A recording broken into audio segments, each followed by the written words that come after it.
دوست دارین که با کشور گل لاله و سرزمین آسیاب بادی آشنا بشین؟ یکی از مرفه‌ترین و شادترین کشورهای اروپا. اونا یکی از باثبات‌ترین اقتصادات دنیا رو دارن و بزرگترین صادرکننده گل و لبنیات تو دنیا هستن. تو این کشور همه چی آزاده و ممنوعیتی واسه کاری نداری.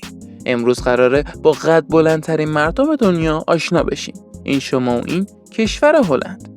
هلند تو شمال غربی اروپا قرار داره که جمعیت تقریبی 16 میلیون نفره و پایتختش آمستردامه. هلند از شرق با آلمان، از جنوب با بلژیک و از غرب هم از راه دریا با بریتانیا همسایه است. بندر روتردام دومین شهر بزرگ هلنده و از نظر مساحت و تعداد اسکله هایی که داره بزرگترین بندر اروپا هم به شمار میره. اگه تا اینجا از تماشای ویدیو لذت بردین لطفاً با لایک خودتون از ما حمایت کنید.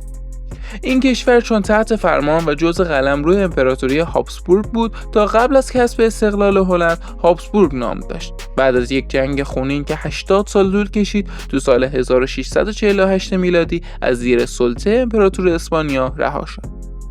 هلند از بهترین کشورها برای زندگی خانواده‌های مهاجره. اقتصاد عالی، مراقبت از کودکان، مراقبت‌های بهداشتی، سیستم آموزش عالی، تسلط مردم به زبان انگلیسی و آلمانی از مزیت‌های زندگی تو این کشوره. هلند یکی از باثبات‌ترین اقتصادها رو بین کشورهای اروپایی داره و بزرگترین صادرکننده گل تو جهانه، به طوری که بیشتر از 80% گل کل دنیا رو هلند تامین می‌کنه. همچنین بعد از آمریکا دومین کشور صادرکننده محصولات کشاورزی تو دنیاست.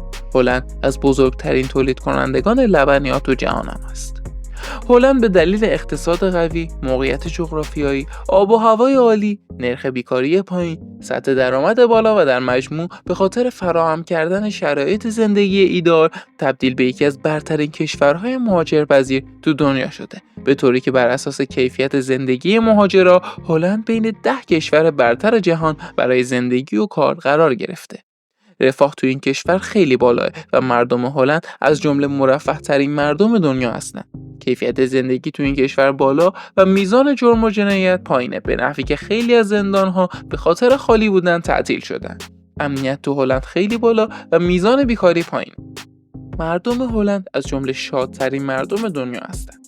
هلند از جمله کشورهای بسیار لیبرال به شمار میره. تو این کشور روسبیگری، قماربازی، همجنسگرایی، سقط جنین و مصرف ماریجوانا آزاده. اونا اولین کشوری بودن که ازدواج همجنسگرایان رو تو سال 2001 قانونی کردن. نام هلند و گل لاله با هم پیوند خورده. هلند تونست با سرمایه‌گذاری تو بخش باغبانی، صنعت گل و تجارت جهان رو تو دسته خودش بگیره. همچنین نام هلند هم اسم رسمی کشور نیست. اسم رسمی کشور ندرلنده که تو زبان فارسی ما بهش هلند میگیم. در واقع هلند نام یکی از مناطق این کشور. زبان رسمی این کشور هلندیه. حدود 51% مردم هلند پیرو دین خاصی نیستن و 39% هم مسیحی هستند. میانگین قد مردای هلند 184 سانتی متر که باعث شده هلند رتبه اول بلندقدترین مردم جهان رو داشته باشه. تو هلند تعداد دوچرخه‌ها بیشتر از انسان هست. این کشور بیشتر از 22 میلیون دوچرخه داره. با اینکه هلند خیلی کشور آزادیه، اما اگه زیر 18 سال سن دارین نمیتونید به کافی شاپ‌های هلند برید. این قانون به خاطر عرضه نوشیدنی‌های غیر مجاز تو کافه‌های هلند وضع شده. همچنین طبق قوانین عجیب هلند فقط 2 جوان مجرد میتونن با هم توی خونه ساکن باشن. برای 3 نفر یا بیشتر مجوزهای قانونی نیازه. خیلی ممنونیم که تا انتها همراه ما بودین. لطفاً نظرتون رو راجع به کشور هلند برامون تو کامنت ها بنویسین و با سابسکرایب کردن چنل همراه ما باشین.